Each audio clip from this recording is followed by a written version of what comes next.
This podcast is brought to you by Ginsler Wealth. The information discussed today is meant to be general in nature and not tailored to your specific investing circumstances. This means that you should talk to your regular Ginsler Wealth advisor or your own advisor before acting on any information we discuss today. Nothing in this podcast is intended to be a solicitation, and past performance does not guarantee future returns. If you are looking for get-rich-quick advice, this is the wrong podcast for you. As our guest will explain, the road to great wealth is great patience. Today on the Unlimited Podcast, we speak with Miles Nadal, Chairman and CEO of Peerage Capital. We discuss launching his first business at age 12 to how he's going to leave a lasting legacy, all because he dared to dream. Let's go!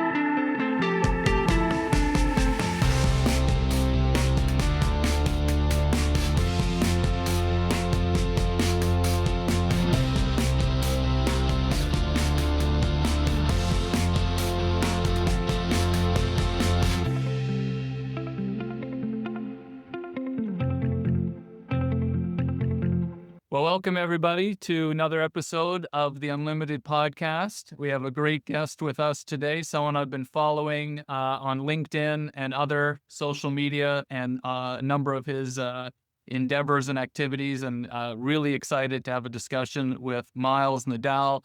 Let me give you a little bit of color on Miles, and then we'll ask him to do the same because my bios are always a little bit formal, and then we get the real story here. But Miles is a Canadian-born entrepreneur, philanthropist, and collector whose journey from modest beginnings in Toronto to founding Peerage Capital, a North American private investment firm, is nothing short of remarkable. Just some of Peerage's current businesses include Sotheby's Canada, Century 21, Chestnut Park, Echelon Wealth, and Arborough, which we're going to talk about in detail, I hope. Beyond business, he's known for his passion-driven approach to life, exemplified by his renowned Dare to Dream collection of rare cars and sneakers, which he recently auctioned off for charity. His philanthropic endeavors have left lasting impacts on institutions too numerous to name in this short bio, but we'll discuss some today. And Miles was named the top 40 under 40 in Canada and won Ernst & Young's Entrepreneur of the Year Award, also among many others too numerous to list. In my research on Miles, a consistent theme repeated over and over: invest in passion, which clearly Miles applies to everything he does, and I can't wait to hear a little bit about that philosophy. So, Miles, thank you so much for joining us today. It's a pleasure and a privilege to be here, Brian, and I've heard wonderful things about you, and I've had the privilege of watching a number of your interviews, and they're terrific, and I was grateful for the opportunity to participate with you today. Well, thank you. Very, very kind words. I will admit your background here, I love the Beatles, which I have, but your background is way cooler than mine. And I have seen, I did a private tour of your Dare to Dream collection, and I can see some of the figurines and cars and whatnot back there that you had. It looks like you have the toy version, or not toy, and the real version, which is pretty unbelievable, I must say. So we can talk about that too. You're very thoughtful. Thank you. So maybe, I'm getting to know you, full disclosure to my audience here. I haven't known Miles for decades or anything like that. So just getting to know Miles. Would love if you can give us and me a little bit of background and color, go back to the beginning. What was your upbringing like in Toronto? Give us the Coles notes of how you got to where you are, and then we'll dive deeper. Well, I have your typical entrepreneurial story. I borrowed $500 from my Visa card, but it was reverse family enterprise. The first two people I hired were my parents. We grew up in 900 square feet, 2-bedroom, 1-bathroom apartment. I think my parents' combined income was about 10 grand in its best year. And as the expression goes, it's advantageous to being disadvantaged, and it's disadvantageous to being advantaged. So I had the advantage of coming from very, very humble, modest beginnings. My mother was a legal secretary. My father was a retail clothing salesman. And I started my business in full-time in 1980. We're in between third and fourth year at business school. And I had to justify to my parents why I wouldn't graduate. And I said the consolation prize was I was going to give them a better job than they had themselves. Mhm. It was, it was a privilege to have my parents work with me, but What was it the was, business? I took pictures of kids at summer camp. I'm going to Camp White Pine, Oh, uh, nice. 55 years ago when I was 12. And then that was my first business. I took pictures of kids at summer camp and sports teams. And that became a full-time occupation. I started a company called Action Photographics when I was 21. And actually, I started when I was 16, but full-time when I was 21. And, there's a funny story. The JCC is named after me because I got subsidized to go to summer camp there when I was 8 years old. And at the grand opening, when they redid the JCC at Spadina and Bloor in Toronto, someone came up to my mother and said, "Miss Nadal, you should be so proud of your son, Miles. Look what he's done for the community. And look what, he's been a real success in business." But that depended on the day. I could have been broke one day and then okay the next day. Hmm. And she said, "Yes, but you should see his brother. He's a doctor."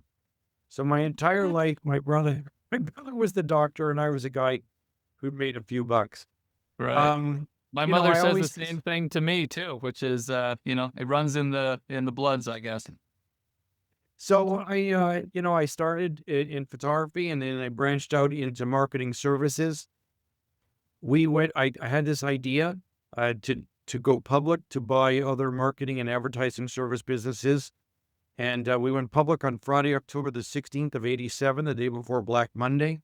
Oh We got boy. listed in the middle of meltdown on Friday, October the 23rd of 87, the first day in the history of the Toronto Stock Exchange that they closed early.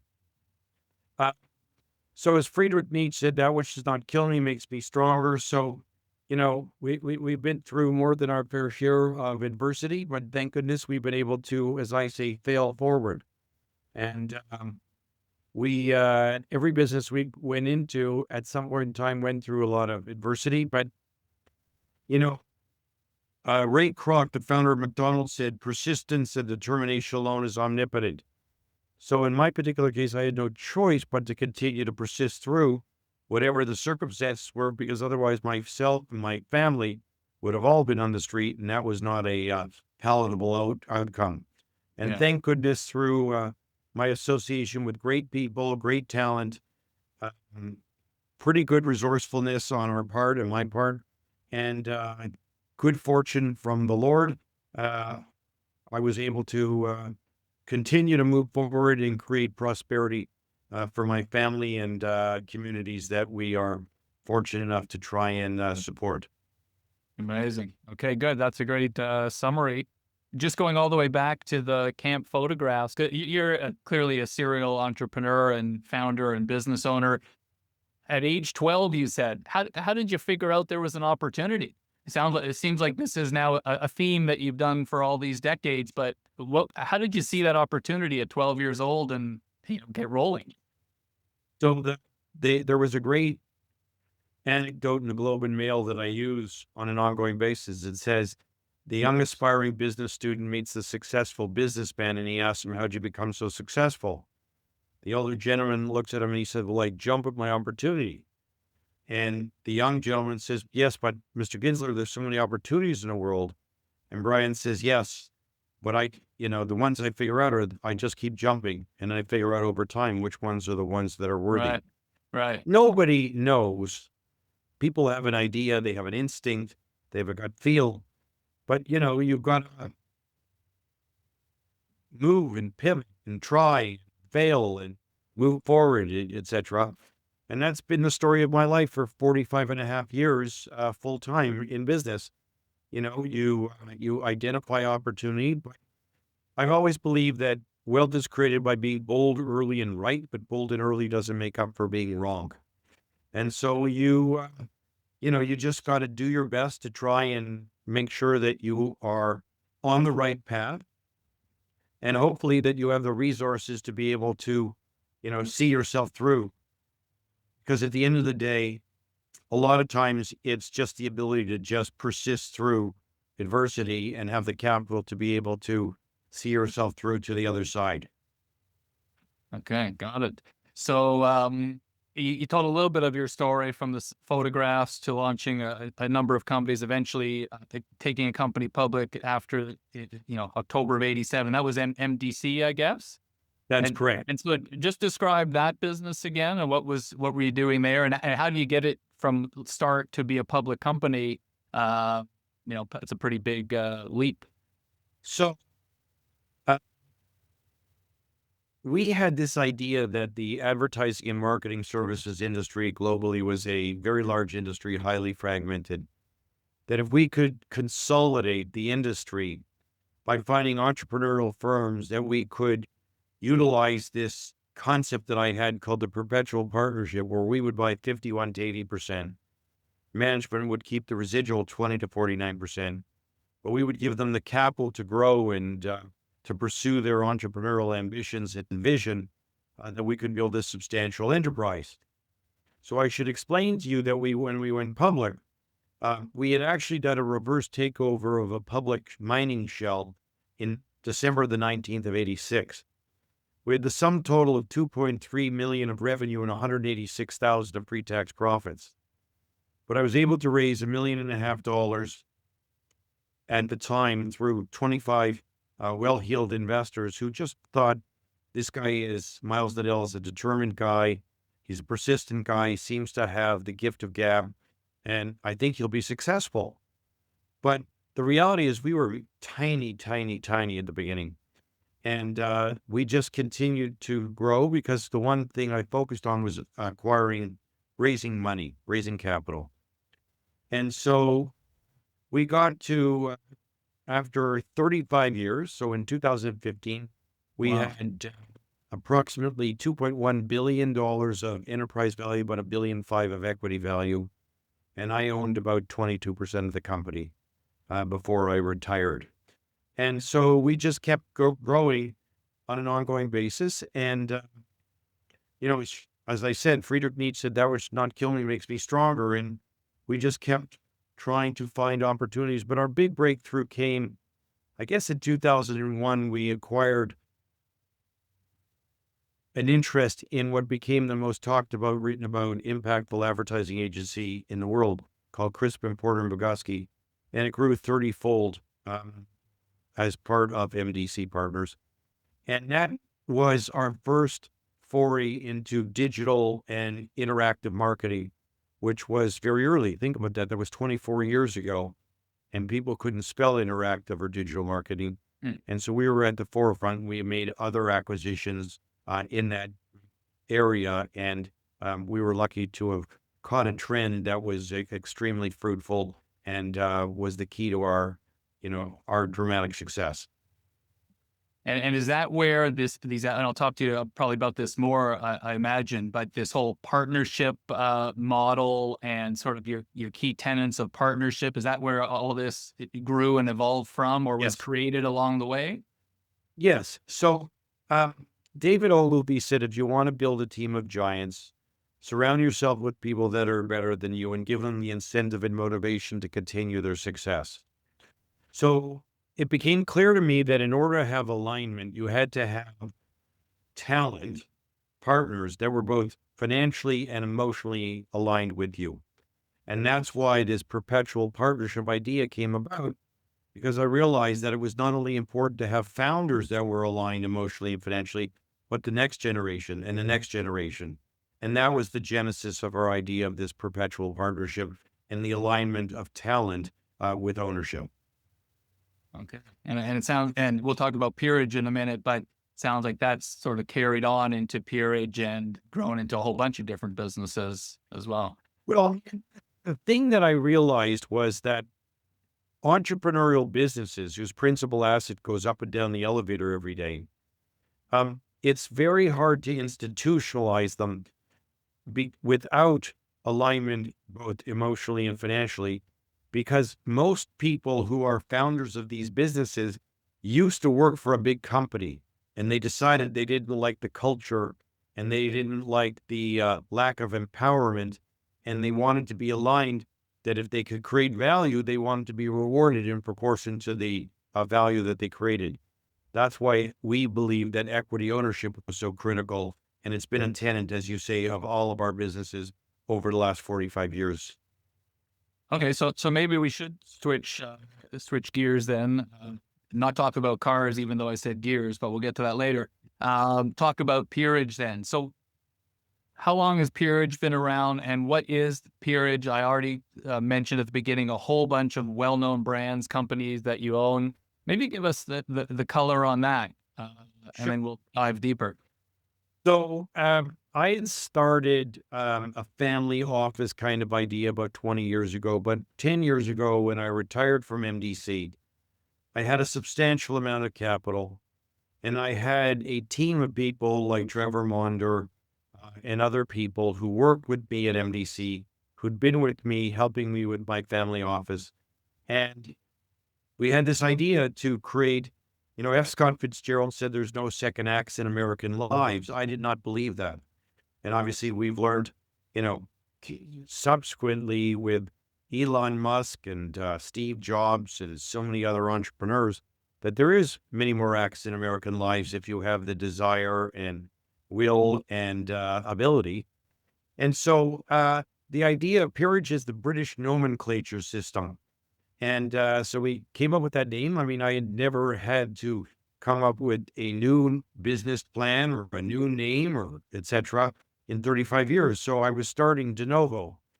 And the idea was, okay, where is there opportunity? So we'd already had a modest presence in the real estate brokerage and real estate service business because we owned Baker Real Estate and we owned Just on Park, two well-known brands in the condo marketing business and in resale of housing.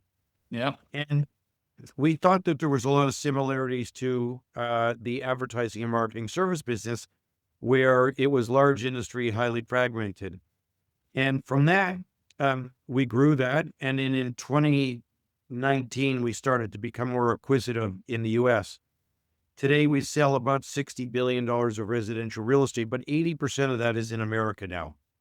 As you said, we're the largest operator of Sotheby's International Realty globally. We represent about 30% of the brand's business.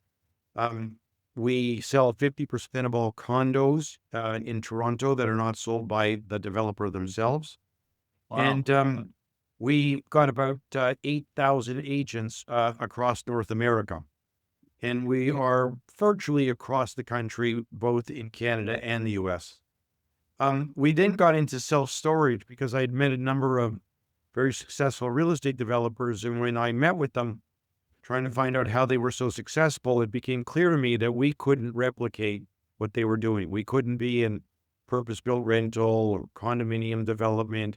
We couldn't be in shopping centers or land development or apartments. And someone said, what about self-storage? And I said, well, I know a little bit about it because I have two daughters, two stepdaughters, a wife and an ex-wife. We have a number of units. They said, no, it's an investment class. And so as we did the homework, we figured out that the most successful REIT in the world was a company called Public Storage, the guys with the orange doors. And what became apparent was per capita consumption of self-storage in Canada was about 1.5 square feet. But in the United States, it was 9 square feet. So it was 6 times bigger in the United States. And the costs were a little bit less in Canada and the revenue per square foot was a little bit more. So I said, this sounds like a great opportunity. Except we had no experience, no expertise, no knowledge, no track record, never built anything, never rented anything, never leased anything, never zoned anything. But other than that, we were well positioned to succeed. Fast forward 10 years later, we've got 30 self-storage facilities under management, ownership, and development. And it's been a remarkable success for us, and we continue to grow. Although we're monetizing a few of the sites, our goal is to add probably 5 new sites a year for the next 10 years. And so, we'll hopefully have 30 to 50 sites over the next 10 years.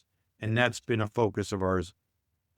We are, in the asset management business, we have about 12 or 13 billion of third-party money.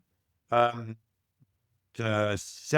of that is in Canada, and about 30% of that is in the US. And we're in the land assembly business. where we are a partner in a firm called BV Partners, where we have about 5.5 million square feet under management, under various phases of development. And I guess the last thing is we're a very big player in the new, we're we are the principal sponsor of a firm called Arboro, Right. which is co-ownership of housing in Canada business.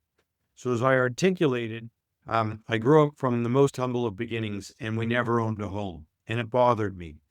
And we never owned a home because we never had the down payment. And I thought if I was ever fortunate enough to be successful, I'd like to help Canadians buy their first home, because I had a chip on my shoulder that, I grew up in a reasonably affluent neighborhood, but we were renting in an apartment. And so about 3.5 years ago, Trevor Monder, our CEO, has been with me for going on 26 years, came to me and said, I have this thing that I think will be your legacy. He said, you're going to help 10,000 Canadians create $10 billion of equity value through purchasing their first home.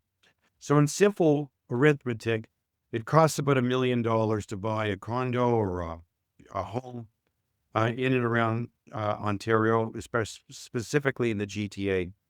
You can get $800,000 in a mortgage from a traditional lender, and you need $200,000 of equity. There are 2.7 million Canadians who want to buy their first home that are currently renting. They, on average, have about $50,000 saved up. So we are the provider of the additional capital required. In our particular case, we've helped 250 families buy their first home in the last 3 years. Our goal is we're going to raise $500 million of additional capital to try and help 4,000 to 5,000 Canadians buy their first home. And the idea was we, on average, right now own about 60% of these homes, because we put up 60% of the capital, which is the reverse of our co-ownership partners putting up 40%. And I've contributed this to our charitable initiative as a family. We've raised $50 million. I put up $25 billion of my family's capital myself to get it off the ground. And now that we have momentum, we're raising institutional and financial sponsor equity to be able to get to that 10,000 homes. And we believe that one day we will have 50 to 100,000 Canadians buy their first home long after I'm gone. And so the idea is that when it's monetized, where 95% of all these homes get sold or refinanced in the first 7 to 10 years, we get our capital, and what we will do as a family and Peerage, we will reinvest back into helping more Canadians buy their first home. So when there's a housing crisis, I don't have a solution for supply. I don't have a solution for the 30% taxation that governments take. What we do have a solution for is helping Canadians transition from being renters to first-time homeowners in a solution that, if you don't have the bank of mom and dad, Arboro is the viable solution that helps Canadians get in the game of creating after-tax equity value on their first home. Yeah, I've been very familiar with Arboro. I've talked to your colleague Jay about it a bit, but just the whole home equity, shared equity ownership, or whatever the correct phrase is. I mean, I think this is absolutely spectacular way for folks who don't have that down payment to get into the housing market. What I'm completely shocked and surprised about is why this is not, and you've been, as you said, you've done this for 3+ years now. Why is this not front page of every newspaper in at least Toronto or the country every single day? Because all we hear on the media is there's no way for anyone, younger folks to buy a home. To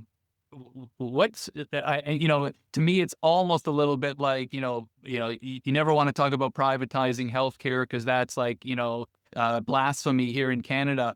Is it something like you don't want to talk about people have, a company like yours having equity in someone's home because you can never share the equity in your. Anyways, I'm just trying to figure out why this is not getting much more coverage and why you don't have, maybe you do, you can tell us, people literally banging down your door to sign up for this product. I'm just confused, frankly, because I do think it's a an very amazing good thing. question. It's a very good question. First of all, nobody wanted to talk about it until it was proven. So at the beginning, it was a concept. But now we have 250 families who bought homes. So it's no longer a concept, it's a viable business. Yeah. The second thing is we were trying to moderate both the accelerator and the brake. There are 2,600 agents and mortgage brokers and real estate agents that are referring opportunities.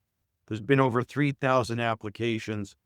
So there is a fair bit of knowledge, but we also didn't want it to be on the front page of every newspaper because we didn't have the equity capital to keep up with dramatic increases in demand. But now that we are raising all this capital, you will see a lot more profile. Alex, our chief product officer, she was just on BNN with John Ehrlichman talking about this. And so we are raising the profile through social media, through search optimization, through PR, and it is getting more attention. But we have to make sure that we manage the expectation of being able to fulfill demand as demand grows significantly with additional equity. The mortgage part is easy. The banks and other mortgage providers are very interested and excited to continue to provide mortgage financing to these people that qualify. And what they didn't have, they qualified for the mortgage, but they didn't qualify to have the down payment of 20% necessary.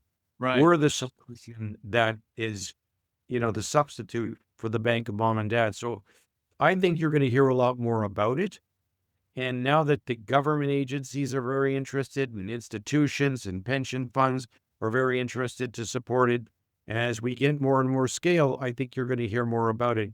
But you're right. It's a fantastic solution for those people who are fortunate enough to have good income, but not fortunate enough to have the sufficient down payment to make the purchase of their first home. Yeah. Good. Well, look, I hope it does help with many, many thousands of families. I think it's a great idea. It's very challenging, obviously, to buy a house these days, as they say. I want to move along from Peerage in a minute, but because this sort of principle, this partnership model is so core to everything you're doing, I read a little bit about your 12 principles of partnership. I don't think we should go through 12 or we'll be here for a while, but just some lessons for our listeners. It sounds like your expertise, one of your many expertises, I don't know how you say that, is finding the right partners and bringing them into the fold and building your business through partnership. What's the core principle or principles of how you find the right partner and make it work well? So look, I think it's the same principle, but how do you choose a life partner? How do you choose a best friend? It's cultural fit and chemistry are, to me, more important than even competency. So, just quickly, partner only with people that you like, admire, respect, and trust. Partner only with people you're prepared to have breakfast, lunch, or dinner with a second time. Partner only with people that you're prepared to have a long weekend in a small cabin, small boat, small ranch, or small RV. Partner only with people that you trust enough to make the executor of your estate. Partner only with people that have large craniums, big candle power, and good judgment. Partner only with people that have the human compassion gene. If you don't want to give time, talent, or treasure to the benefit of others, you're usually selfish. Partner only with people that are kind to animals. If you're mean to your dog, you're a bad guy, in my opinion. Yeah.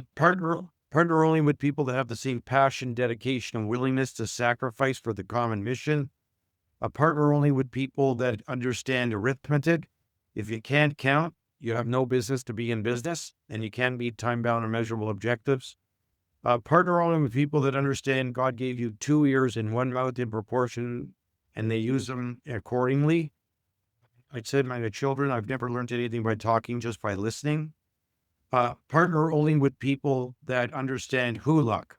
That a lot of our success in life has nothing to do with our determination, our commitment, our intelligence, and abilities, but just our good fortune of the people we meet along the journey of life. Partner only with people that are good listeners, because at the end of the day, in order to have successful partnerships, you've got to be able to be sensitive and empathetic to your partners as people go through the vagaries of ups and downs in business and in life. So you can't do a good deal with a bad guy. Okay. first thing is there is no basis by which you should go into business with people that don't fundamentally follow those kinds of principles. Yeah. And at the end of the day, you've got to say to yourself, is this somebody that I can grow old with? And that, will be there for me in time of need, and I'll be there in time of need for them. I think the most important thing, though, is follow your gut. Um, I think people are far too focused on things like how intelligent they are, how accomplished they are, etc. But most partnerships fall apart for cultural fit and chemistry reasons, not for competency. Yeah. Wow. Okay. That's a good run through. I didn't count on my fingers to see if you did say 12, but I trust you because you seem to know that like off the back of your hand or whatever, like whatever that phrase is. If it wasn't for 12, it was close. Yeah. For sure. Okay. So let's have some fun, I guess, or talk about some fun stuff. Not that we haven't been talking about fun stuff, but this Dare to Dream collection that you built, I don't know if many folks know what we're talking about or what it is. A huge collection of rare and, to me, unbelievably exciting rare cars, sneakers, and a whole bunch of other stuff. As I said, I did have the privilege of getting a nice tour, and it was, second to none, frankly, of a collection that I've seen. So, where and how did that start? What was that all about? And was there maybe just to give our listeners a sense of one or two or three pieces there that were pretty unique that people would give them a flavor of what we're talking about here? So where did the name Dare to Dream come from? In 1996, I bought a firm called Davis and Henderson. They made checks. Yeah. And there were three firms in the industry. And I said, we should be the single source solution for check providing in Canada, Dare to Dream. And and we went from three providers to one, and we made almost $1 billion over a 6-year period. The idea of the Dare, so everything became Dare to Dream. The name of the collection became Dare to Dream, my airplane, etc. So the idea was, we never owned a car growing up. I was the first person in the family to own a new car. And so I started collecting cars. And as my wife would tell you, for miles done is never done till it's overdone. So I went from 0 to 175 cars, 75 motorcycles. And then one day I was sitting at my cottage, and I read that Sotheby's was auctioning off something called the Ultimate Sneaker Collection, which was 100 of the rarest sneakers ever in the world, including the Bill Bowerman waffle sneaker, which was Bill Bowerman was the coach of the Oregon State track team, and he and his wife created a track shoe with a waffle iron in their kitchen. And so we bought the entire collection. And then I hired a gentleman named Sean Go, and I said, your job is to find the most iconic sneakers in the world, anywhere in the world. And we assembled about 1,000 pair of sneakers, most of which were Air Jordans. The most important sneaker was during COVID. There was a documentary on Michael Jordan called The Last Dance, and they auctioned off in his 1984 rookie season Air Jordan 1 Chicago basketball shoes. And we bought that for, I don't know, $500,000. And so that became, the basis of building this collection. And then when I turned 65, I realized that a lot of my labors of love and collecting became labors of labor. And I thought that the capital could be repurposed better to benefit those less fortunate. So we sold the sneaker collection for our foundation, and the rest of I think I kept 100 pair of sneakers, and I think I've got about 25 cars, and the rest of it gone to our foundation or our family office. Because, 100 years from now, no one will ever remember the car you drove, the house you lived in, and for that matter, how much money you had in your bank account, but the world may be a different place if you've made a difference in the life of a young person. That was a Forrest Witchcraft quote, and it's had a profound impact on my view of the world and my motivation to try and make a difference dynastically. Amazing. Well, good. Great way to get hopefully exponential value from a great collection that could be potentially priceless, what you've done as part of that. Thank you. But it bears asking if if you finish collecting the cars and the sneakers, is there the next passion collection passion that you might have your eye on, or are you done with collecting and let's move on here? I always have something that's interesting to me, whether it's watches or fashion or leather goods or whatever, but Yeah. nothing like that.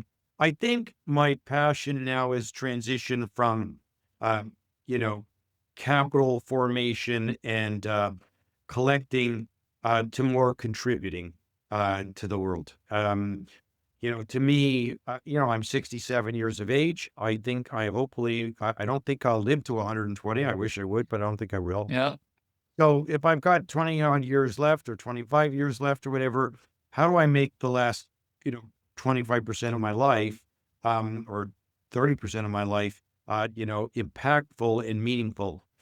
And I'm at a beneficial stage of my life where there's not much materially that will be either more emotionally gratifying or, practical, incremental practicality for me. So building the foundation is really critical to me. I'm very excited about our co-ownership initiative because I think it would be something that I would be proud to be associated with.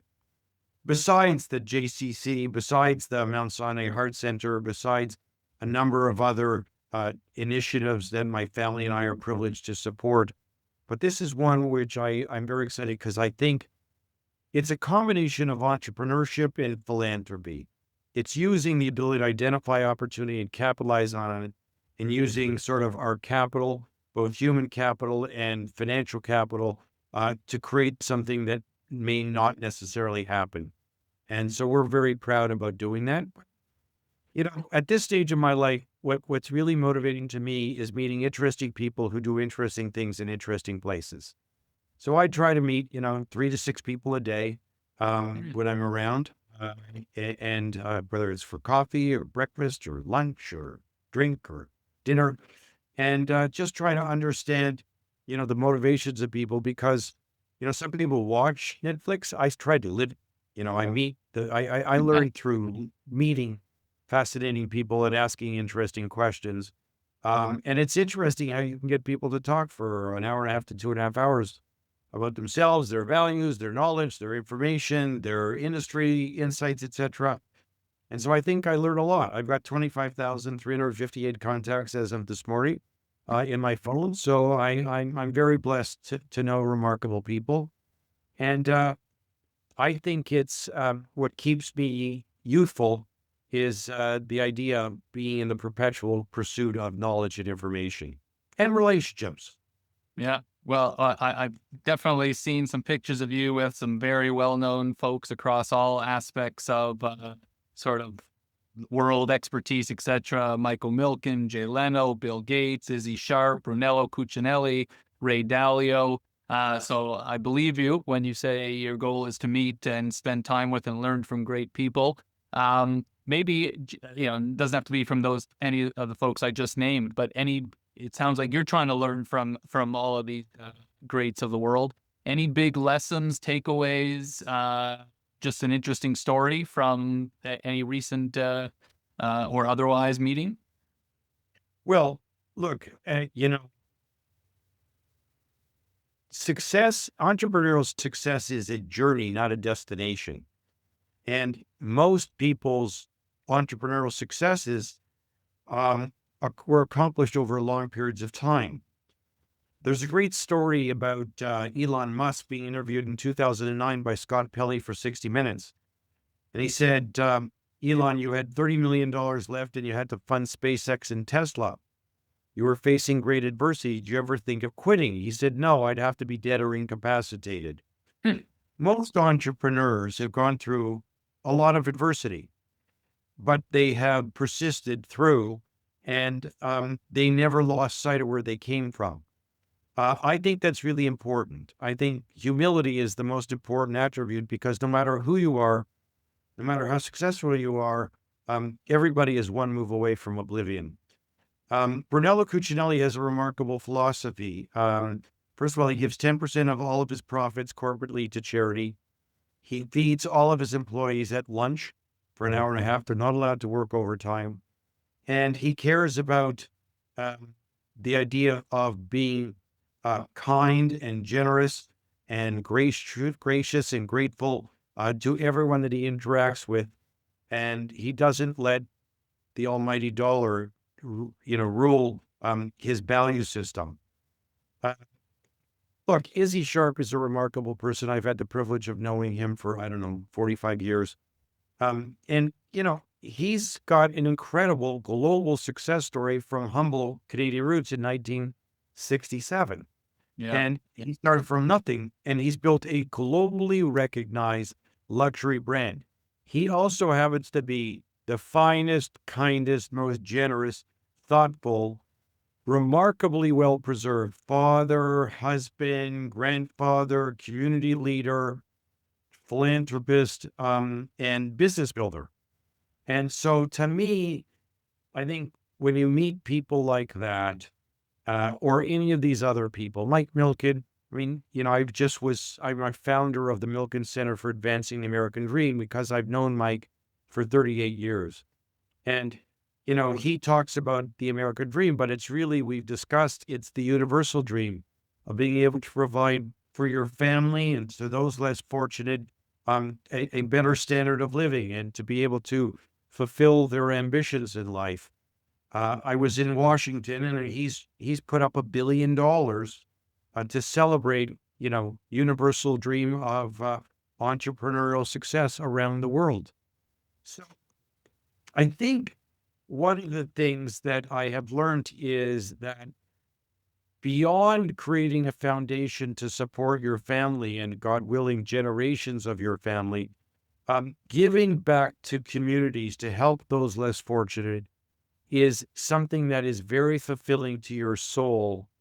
And people think, well, you're fulfilling an obligation. I say, well, it is an obligation. But as they say in the Bible, to those who much is given, much is expected. I think people who are generous, and I feel this way, do it selfishly because it feels so good to help those less fortunate. Yeah. That why wouldn't you want to? At this stage of your life, what could be more valuable and more enjoyable, more emotionally and intellectually and spiritually rewarding than to help those people who don't have the opportunity you've had and to see them hopefully, pay it forward. And that's what people say. What can I do to repay you? I say, pay it forward. Find somebody else that you can help. But if you do, the world will be a better place if we do this, in many permutations and combinations. Yeah, it's a good philosophy. Speaking of the world, maybe let's focus a little bit on what's going on in the world these days. In Canada, of course, you have an interesting vantage point as a multiple business owner and the career that you've had. Just as a broad question, any comments on what's currently happening with, the U.S., Trump, tariffs, and, how you have to think about running? I mean, you're operating in Canada and the U.S. How do you think about running your businesses these days with what's going on, Canada and U.S.? And then maybe just a little bit about Canada and what we're doing over here or not doing, or what should we be doing? Because I think, a little bit behind here relative to all the forces that are around us. So I think, Warren Buffett is somebody I have followed since 1987. Okay. Yeah. In 1990, Warren Buffett was 65 years old. In 2015, he was 90. His net worth grew tenfold, not 10%, tenfold in that 25-year period. Yep. Yeah. During that period of time, Berkshire Hathaway stock went down 53% or more, 3 times. So the question you have to ask yourself is, will any of this be relevant 25 years from now? And I will say to you, that like the American economy, it's been through recessions, depressions, terrorist attacks, all kinds of other problems, and it still continues to grow. I believe that in North America, we will come to a trade agreement. I believe that Canada is potentially opportune to experience the next 10 or 15 years could be the best in the company's history, depending on Mr. Carney and the leadership. But um, we have a uniqueness of rich in natural resources and water and land. We've got 42 million people that are reasonably productive, but could be more productive. And so, we have the foundation to have a better growth in GDP prospectively than we've had retrospectively. Yeah. I still believe that America's innovation is remarkable, and I would never bet against the U.S. economy. So you got to ask yourself, nobody knows what's going to happen next week, next month, next year, 3 years from now. You have to say, where do I want to deploy capital? In what way that I think over the next 5 to 25 years, we will be successful?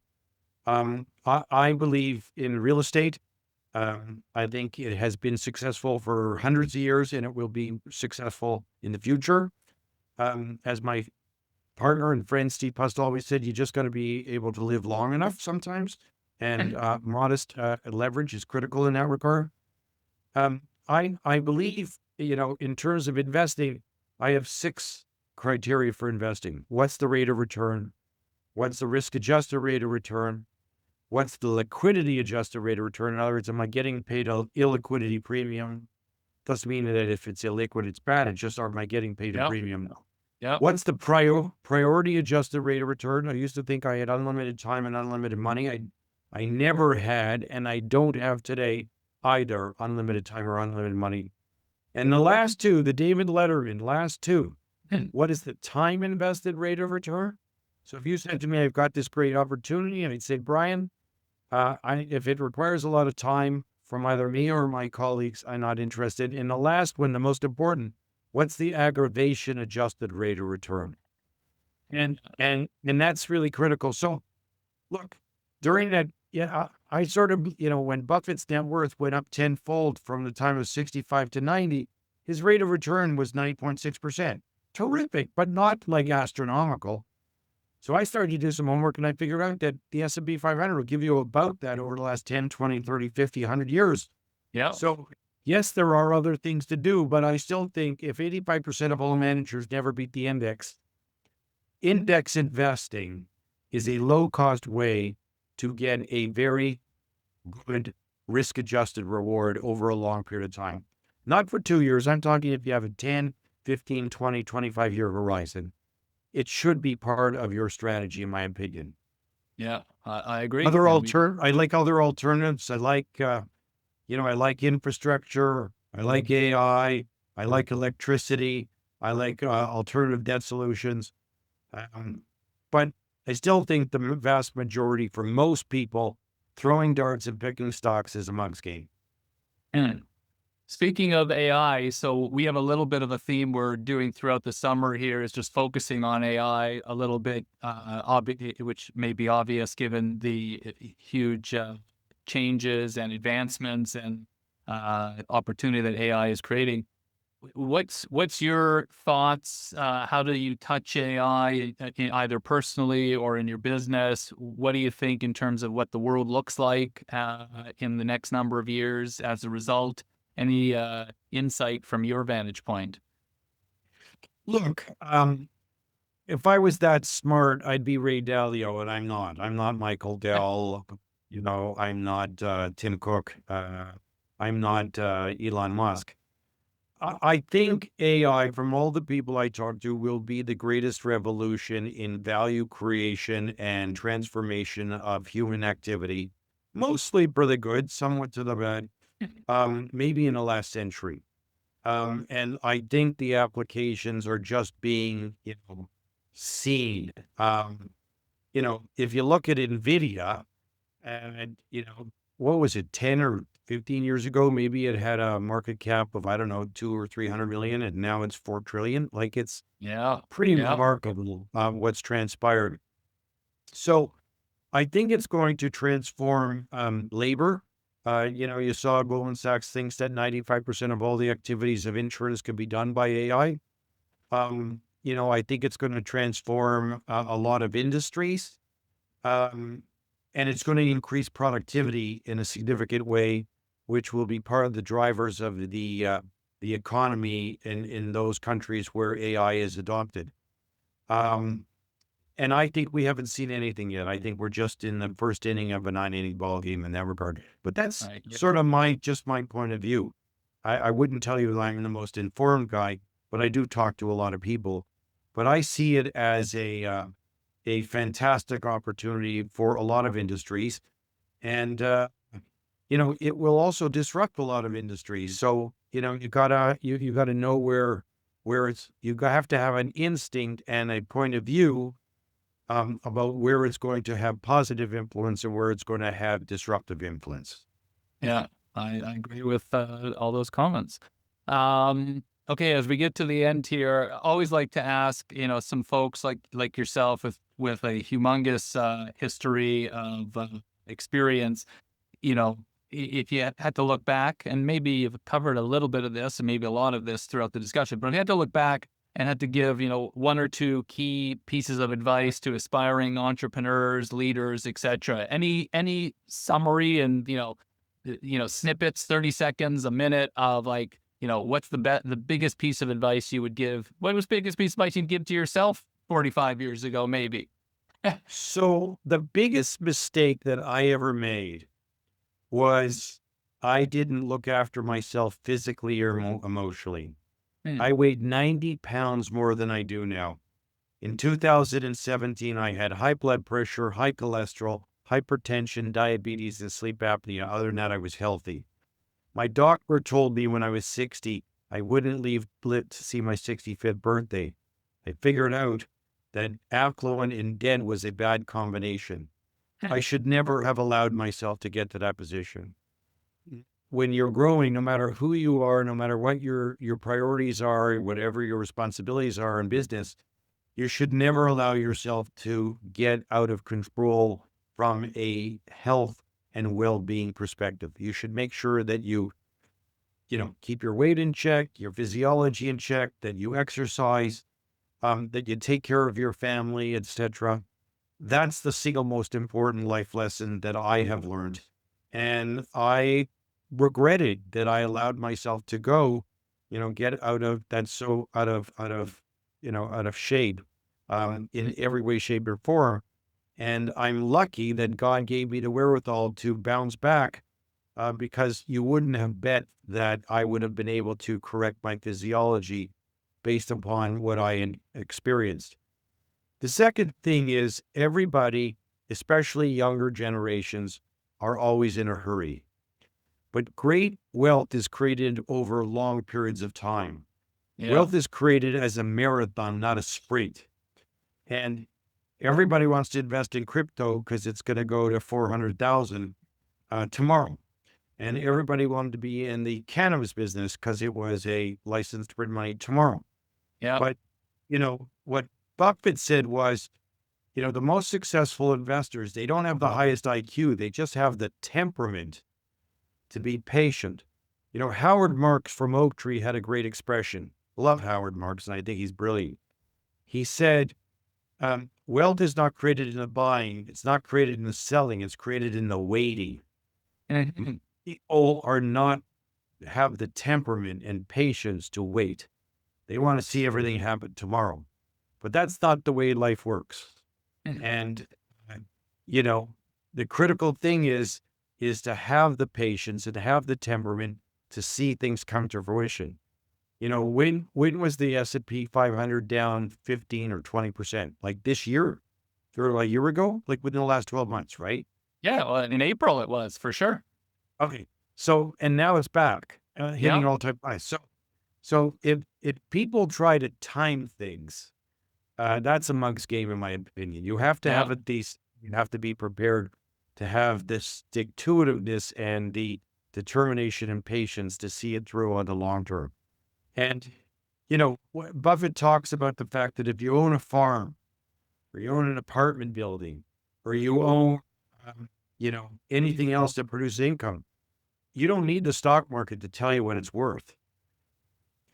And the problem that most people have is they look at the stock market every day and they think if things go up, that means it's more valuable. And if things go down, it means it's less valuable, but they don't have the ability to assess fundamental value. And so I think looking at things on a mark-to-market basis, hourly, daily, weekly, whatever is, gives you a urge to try and make decisions that are not necessarily the right long-term decisions. Right. I agree. Patience. What I like else? it. I can give you one more life lesson. Yeah, please. At the end of the day, very few people, and I am one of these people, who will never be remembered for any accomplishment of what I've done in business. No matter how successful I think I am or will be, it will be irrelevant. Elon Musk will be remembered, Steve Jobs and Tim Cook will be remembered, Michael Dell will probably be remembered, but most people won't be. But it's the relationships you've established along the journey of life that will actually be the most meaningful to you and the people you interact with. Yeah. And you hope that, if you are fortunate to be successful and you contribute back to society in some modest way, you will make the world a little bit better than when, after you've left, than when you started in the world. And if you can do that, that's very, very rewarding and fulfilling. And whatever that is of time, talent, or treasure that you contribute, if you have the passion to do something in that regard and it helps those less fortunate, you're a lucky person and you will benefit from it. Yeah. Amazing. Well, I appreciate the comment about relationships. You meet 3 people a day. I'm glad that I was maybe the 4th today or maybe the 3rd. And it's a pleasure to establish a relationship with you. And I thank you very much for that and for your time. So I'll say thank you. Great lessons. And very much appreciate you joining us today for a little bit and sharing your wisdom. Well, thank you for taking the initiative to contact me. And I think what you're doing is fantastic, Brian, because these kind of people that you are able, insightful, privileged to meet and to get to share their wisdom and ideas is beneficial, and your audience will be that much better off as a result of it. And I think what you're doing is fantastic. And I'm glad that you were kind enough to invite me. And I hope there was some nuggets of information that might be beneficial to your audience. But I've certainly enjoyed it, and I'm grateful for the opportunity. Amazing. They're definitely very valuable. Okay, sir. Well, I wish you the best, and we will see you soon. Brian, thank you very much. Thank you, sir. Take care.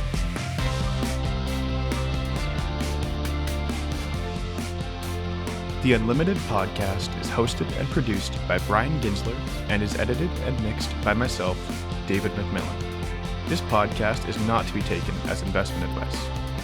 If you like what you heard, don't forget to rate the podcast and follow us on social media @GinslerWealth. Thanks for listening, and see you next time.